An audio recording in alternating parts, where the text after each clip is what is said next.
Une réflexion sur déjà sur ce qui s'est passé à Lille et sur moi, ce qui m'intéresse, c'est le prochain match.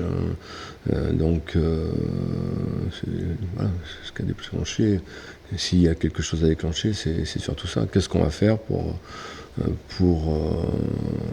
gagner le prochain match, pour avancer dans le championnat. Voilà. Après, voilà. Ça arrive, ça m'est arrivé plusieurs fois de perdre 4-0 à l'extérieur avec les équipes en tant qu'entraîneur, en tant que joueur. C'est pas la fin du monde.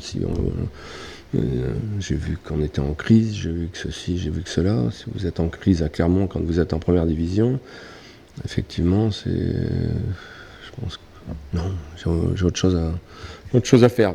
Si on reste strictement dans le jeu et dans le football, bien sûr qu'on doit arriver à progresser.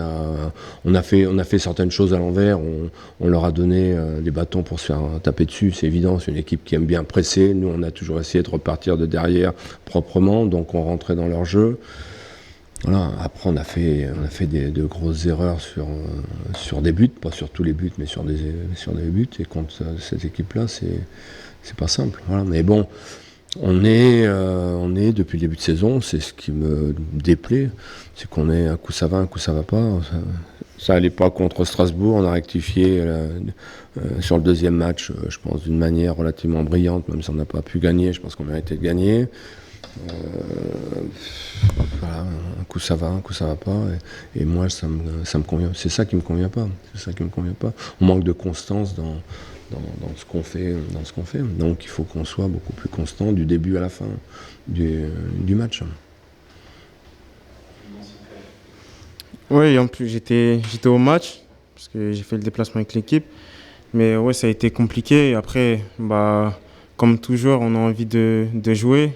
Et en plus, c'était contre Lille, donc il y avait une saveur particulière.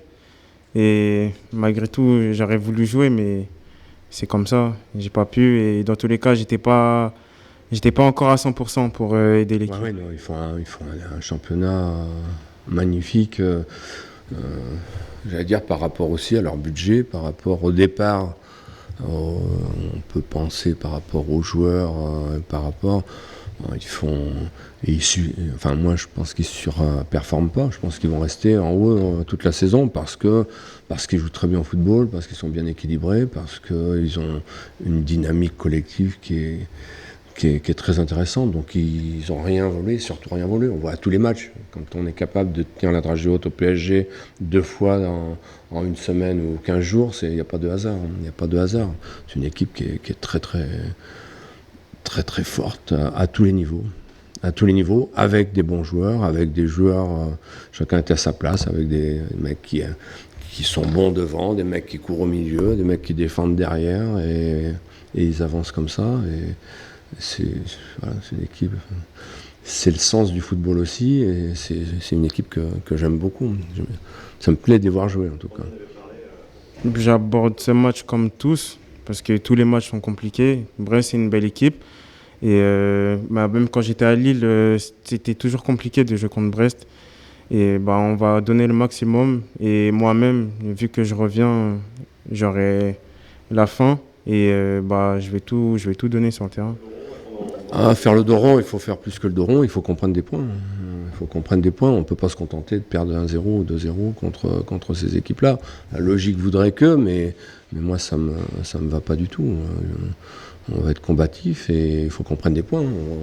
On ne peut pas se permettre de prendre 0 points sur les 5 matchs parce qu'on joue 5 grosses équipes ou 5 équipes du haut du classement. Non, il faut qu'on prenne des points.